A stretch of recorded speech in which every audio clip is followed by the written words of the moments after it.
For this camp, in any given day, Ryan wakes up and he runs like Forrest Gump. And he doesn't have to, but he does. How you feel? Amazing. He said 7 punches not gonna do it. I said, if you didn't put in the contract that I can't throw more than 7 punches, then I'd throw more than that. Because Ryan is an elite fighter, he's a knockout artist, among the best fighters in the world today, they want to take every step to try to control the amount of strength he's gonna have the next day. The day you sparring Ryan, just 2 days, right? Yeah. Just like one day he like forgot his tampon, he just started bleeding all over the place. So yeah.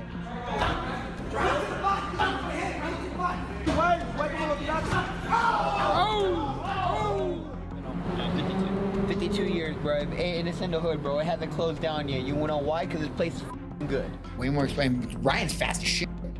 Ain't nobody gonna say Ryan's not one of the fastest fighters. And I look way faster at 47, way more explosive, way more durable. Ryan Garcia is grinding nonstop in training camp, pushing himself to the limit with full intensity.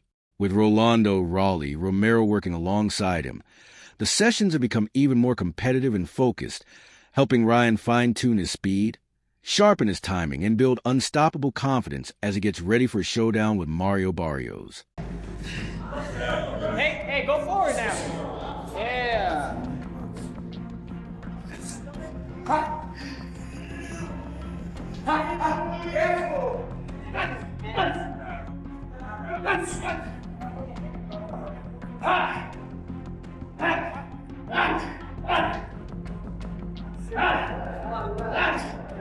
Ahí, ándale, pico, arriba, abajo y arriba.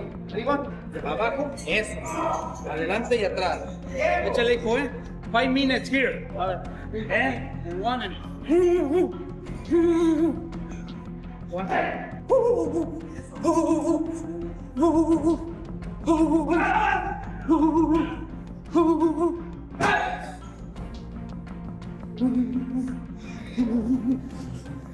Ryan Garcia is dialing in on his speed and punching power throughout camp, refining his technique with nonstop hard work and disciplined daily training.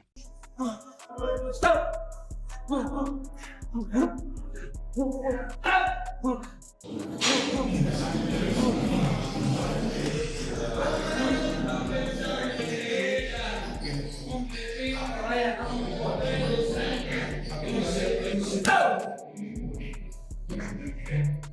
dos, tres.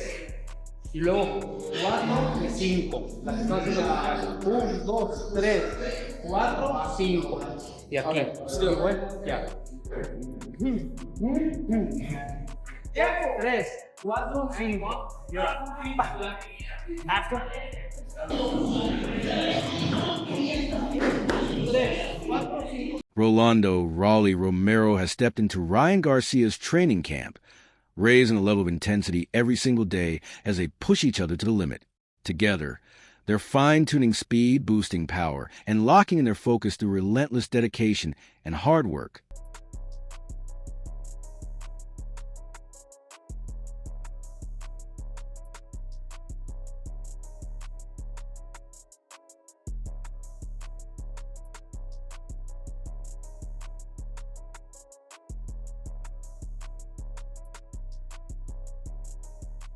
Ryan Garcia highlights how crucial it is to have the right people around him in camp, choosing experienced and positive individuals who keep his mindset strong.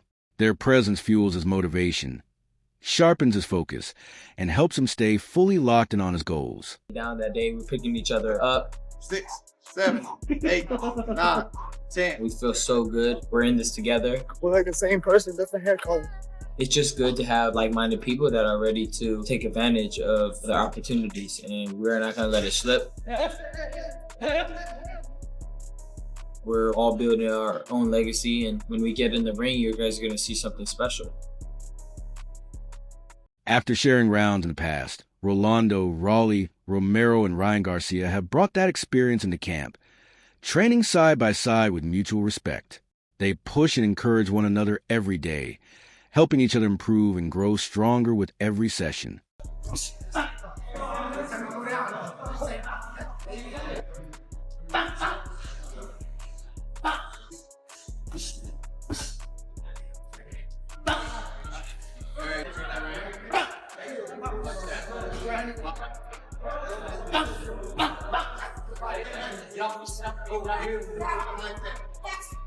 Like that.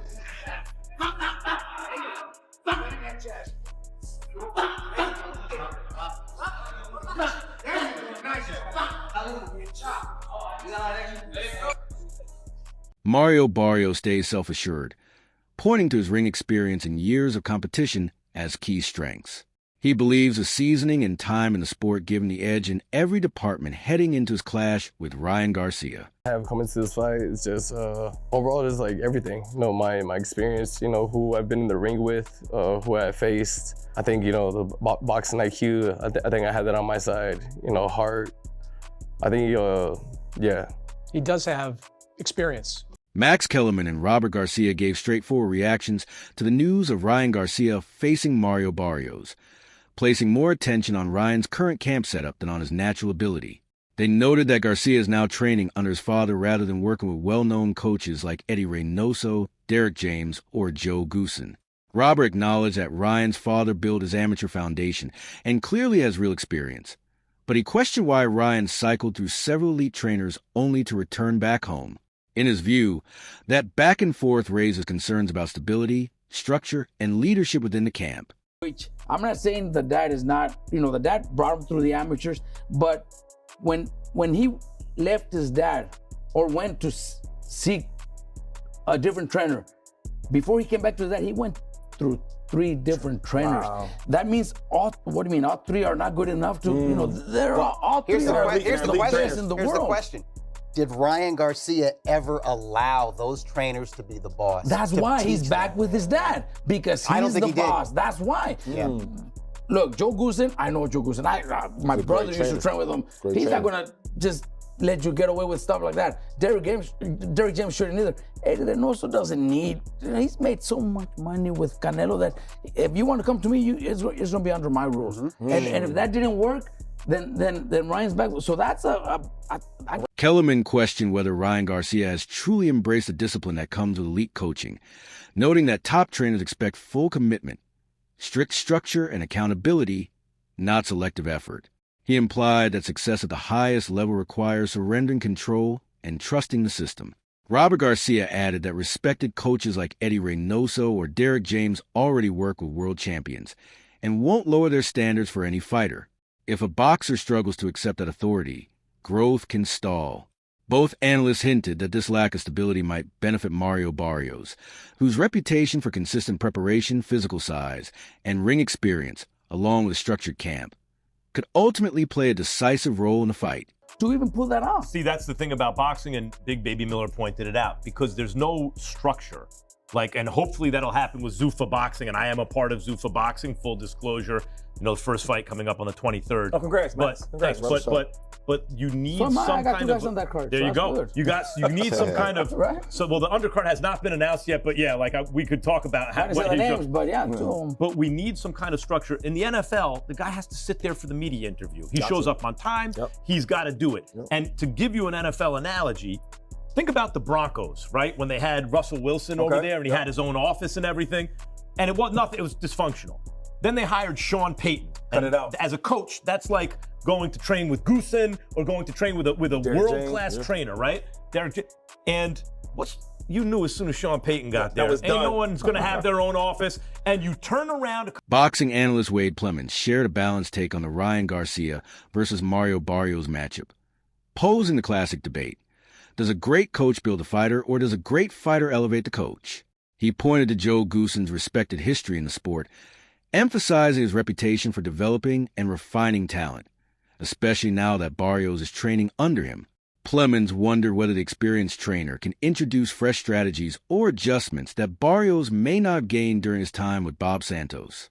He also found Ryan Garcia's confidence intriguing, noting that Ryan seemed convinced he already has a clear read on what Barrios and his team plan to bring into the ring. Answer. I always wonder who makes a fighter, right? Especially in boxing, combat sports. Is it a coach that makes the fighter or the fighter that makes the coach? Now, Joe Goosen has a track record of being a high-level boxing coach. We know that. But do coaches change for fighters, or do they implement what they know to fighters and fighters change for coaches? Because this will be the crux of what happens here. Can Joe Goosen, not to call Mario Barrios old, but can he teach an old dog new tricks? Can he give him something that Bob Santos hasn't? Sure. Can he give him more info about what Ryan likes to do? Absolutely. But will it be enough to prepare him for what Ryan knows that Joe knows?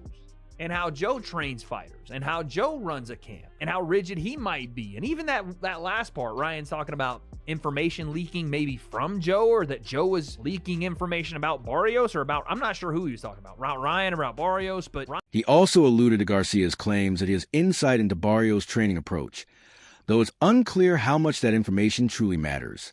In the end, Plemons stressed that this matchup goes beyond raw talent. It may come down to the chemistry and trust between a coach and his fighter. The key question is whether Joe Goosen can implement new tactics that elevate Barrios, or Garcia's familiarity with Goosen's style will work in his favor. His breakdown highlights how experience, strategy, and the coach-fighter connection could play a decisive role when Garcia and Barrios finally step into the ring. chaos in the corner. Or not maybe chaos, but kind of misdirection in the corner of the Manny Pacquiao fight, where Bob Santos is saying one thing and other cornermen are saying, that are, you know, a part of Mario's kind of OG team, are saying another. I think it's pretty well known that I would assume well known that Mario Barrios' dad used to train him, and I don't know if he was in the corner or it was somebody else, but there was a miscommunication, it seemed like, from even the people in the corner around the strategy of the Barrios fight or what they wanted to do against Manny Pacquiao. And let's just say I heard from sources there were a lot of frustrations that came out of that fight with how Barrios went into that fight, how he performed in that fight, and how directions were listened to from either one side or the other. It felt like it was a bit of a confusing thing. So when you have that kind of a situation, you feel like you need to make a move. One person's going to get left out in the dust, and it's probably not someone that's either. Ryan Garcia's trainer expressed strong confidence in his fighter's discipline and weight control, emphasizing that this camp is unlike any before. He noted that once Garcia is mentally locked in, everything else naturally falls into place. Moving up to the 140-pound division is both realistic and manageable, as Garcia can make the weight comfortably while retaining full strength, stamina, and performance. Our strength and conditioning coach will lock it in, Ryan will lock it in, and we're back to 140. Solid. Now, that's a strong possibility. I'm not kidding you. I am not kidding you. And we talked about that. It changes things. Yeah, and I mean this. I mean this 100% sincerely, that we could make 140. Because when you guys fought Haney, you guys were not necessarily you guys, but he was drinking, he was doing all these other things that... Exactly, yeah, forget about that and forget about the Rolly, because I'm telling you, that was not Ryan. This is Ryan. This is Ryan. You're going to see Ryan. This is going to be Ryan. And you're going to say, man, he looks good. His weight is good. And his strength is unbelievable. The trainer acknowledged that during the Devin Haney camp, Garcia struggled with focus and let distractions impact his preparation. This time, however, his mindset is sharper and more professional than ever. He expects fans to see a leaner, fitter fighter with improved stamina and explosive power on fight night. The team also noted that moving from 147 to 140 pounds is manageable, so making weight won't require extreme measures. The overall message was clear. A disciplined, fully committed Ryan Garcia has returned, stronger and ready to perform at his peak. From 140. So there's a strong possibility without rehydration calls, we could probably drop down to 140 with no problem. And make the fight happen at 40 instead. Absolutely. Absolutely. And then you guys can rehydrate whatever you guys want from there. I mean, you know, listen, this is another thing that I've been seeing, and this is kind of interesting, is that, yeah, you got to rehydrate, of course, absolutely. Now, how far you can rehydrate, I would love to be over 7-8 pounds. Some go 10, some go 12, some even go 15, you know, but they do rehydrate. But when you're in shape, in total fitness, I think the most you could hydrate is 7 or 8 pounds. I'm not kidding you. When you're in... Analysts warn fans not to overanalyze short training clips of Ryan Garcia circulating online. A 15-second snippet or even a 1-minute montage can't accurately reflect a fighter's readiness for a full 12-round bout. These videos are designed to highlight speed, power, and crisp combinations while hiding the grueling aspects of camp, like fatigue, weight management, and conditioning challenges. Consequently, such footage often gives an incomplete and misleading view of a fighter's true preparation. 15-second clips, because Ryan very well could have had similar clips before the Rolly fight, but then he ends up losing to Rolly in New York. So for me, when I see sparring clips or brief edited clips online, I don't necessarily factor that in too much into what is to be the outcome, because the fact of the matter is, for Mario Barrios, I haven't really seen many clips from him at all. So training footage is very selective by nature. You're usually going to see the best moments plucked out, highlights, specific drills, things that would make someone look good. It don't really tell the full story about conditioning, weight cutting, or readiness. But what it does or can give you is an overall, like a snapshot of where the fighter is mentally, physically. Ryan does look like. Analysts pointed out that while Garcia looked impressive in similar training clips before his loss to Rolando Romero in New York, the fight's result told a very different story. This highlights that flashy footage alone can't predict outcomes. Comparisons are even harder with Mario Barrios, as little training material of him has surfaced. Still, the clips do offer insight into Garcia's mindset. He appears focused, fit, and fully committed to his preparation, both mentally and physically sharper than before. Meanwhile, Barrios remains a seasoned welterweight with notable size and durability. In the end, these glimpses are just observations. The true test will come on fight night, when preparation meets reality, and both fighters must prove themselves in the ring. Forward to the fight, I think Ryan Garcia really needs to impress here, because he's coming off of a loss to Rolando Romero. And we all know in the world of boxing that back-to-back losses can really drive you down the ladder. So I am enjoying what I'm seeing regarding Ryan Garcia as he gears up for this particular fight. Ryan Garcia, his discipline has been in question in the past, but right now it looks like he's trying to really make a statement. He posted this via his official social media. This is Ryan's page, evident by the blue check mark. Quote, "Maybe you aren't my speed. Some shots throughout camp. The finish line." That wraps up today's video. Stay connected for more. See you next time.